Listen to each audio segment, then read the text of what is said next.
Alright, guys and girls, we've overcome harsh winters, unlucky cats, hostile dolls, a hell-bent fairy squadron, and Lily White. We've faced the music, and laser swords, and then real swords, and now here we are at the final stage once again. We wander into Hakugyokuro, the shrine standing out over the netherworld. And oh my god, so many bullets! I can't even keep track of them all because... look at the... oh my god. But that's okay, because the screen clears itself, but in their place we find Yomu, and she's not happy. Not with us, or the fact that we've gotten this far. Yes, she's done this attack twice before, but, you know, this one in particular is so much more efficient compared to the others that I'm not even going to call her out on it. If I may change gears for a bit, this song is, again, incredibly climactic. Right before the piano, you can hear a little bit of the menu screen melody, which I do like. It's a rather popular choice for composers to tie in their main theme somehow, to signify that we've come full circle, that this is the final obstacle to conflict resolution. And then the piano comes in, and to me it feels like we're waltzing with death again. Only this time the music matches. 1, 2, 3, 1, 2, 3, dun, dun, dun, dun, dun. Ah, I don't blame him for dying there. Angel's obsession is pretty brutal. And then Reimu says something like, "My god, I'm fed up with all these ghosts." Even she thinks that was too many at once. And then, in response, and I totally agree with this chain of events, one more shows up. The irony. And then she and the heroine have one last debate, and we hear a bit of interesting what I want from the newcomer before back under the flowers goes to spring. Cue the final boss fight. But first, a little information on Miss Saigyoji here. Yuyuko is a Bore, a different variation of spirit than the previously mentioned Yurei. Whereas Yurei are pretty much shapeless, not only do Bore retain the shape of the body they left after they die, they also retain their tangibility and their attachment to the world of the living, which explains how they pass back into said world after they die. I think I know why the fans consider her to be much older than the rest of the cast.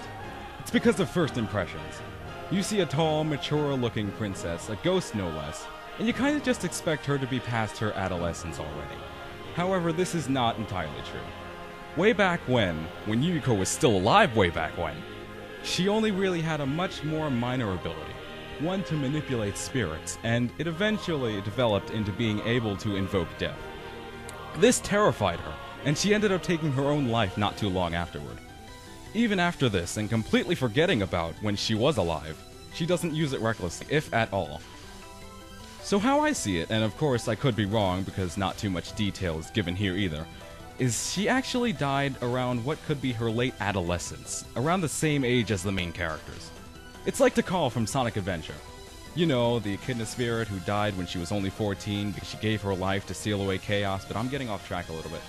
Because we need references to everything in everything! Anyway, it's something like that.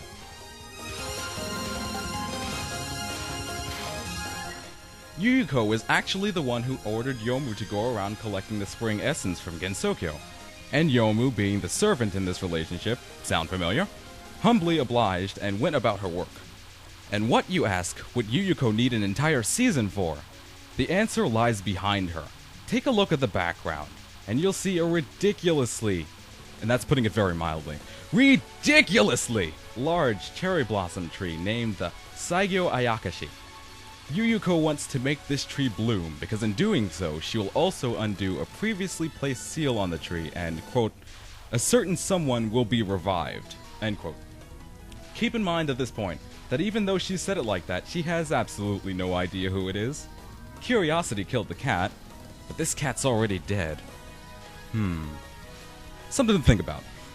Anyway, the Saigyo Ayakashi seems to have an ability of its own, in that it draws in dying people to serve as their final resting place, but only to trick them at the last second and drain the bodies of their souls. Which is an issue on top of an issue, and why the tree was sealed in the first place. Permanently. By who, it isn't made clear. Here we have a ghost princess shooting butterflies at us of all things. If she can make those hurt, she can make anything hurt. This would be a perfectly normal scenario for a spell card battle, if not for the giant soul-sucking tree in the vicinity, which is just about ready to bloom. And in your presence is the last bit of spring needed to make that happen. Good luck! Alright, now that we have the information out of the way, time for personal opinions. Yuyuko is another one of my favorites. Maybe I'm just a sucker for royalty. This makes both Scarlet Sisters and her so far. On top of that, she's an incredibly fun final boss with just the right amount of challenge for the fight to be worthwhile. But that's only because I play on normal most of the time and sometimes hard. Also, she's been shown to have this incredible amount of insight, but rarely, which makes her come off as the airhead to most people. To others, it seems like she either has this, "oh, it'll be alright, Yomu, don't worry about it," optimist attitude about situations, or she just won't bother with it at all, instead doing or thinking about doing something completely different. Oh, what's going on? The music stopped. That's never a good sign. Well, it seems amidst our quarrel, we accidentally loosened the seal on the tree, and now it's practically going berserk trying to fight its way out with its last spell card. Whoops! Well, it looks like it may have worked, except for that it was destined to fail from the beginning, because destroying or removing the seal would also mean destroying Yuyuko, the only one who really wanted to see this happen in the first place. And then the Ayakashi will be free to devour souls again. We don't want that! It's dangerous enough to be fighting near the thing, let alone fighting it. Of course, most of this was figured out after the fact, but it's better than not at all. As a matter of fact, at this point, virtually everyone is still convinced that it is going to work, except for Yoki. But no one knows where he is at the time being. Not even Yomu or Yuyuko, especially not Yuyuko. So, you may have noticed that Yuyuko, quote-unquote, has one last sliver of health remaining, and no matter what we do, we can't harm her any further. This is because this type of spell makes the user invulnerable until the timer runs out, prompting the player to simply last until the spell breaks. This is what's known as a survival spell, and it's a pretty nice way to say things just got serious. Well, at least in theory. If you play a lot of extra stages, you'll be quite familiar with them, considering every last one of the extra bosses has at least one spell like this.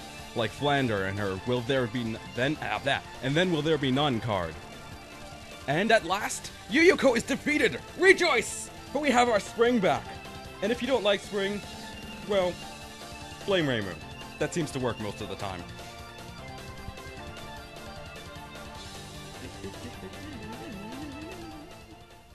Gotta love that climactic music.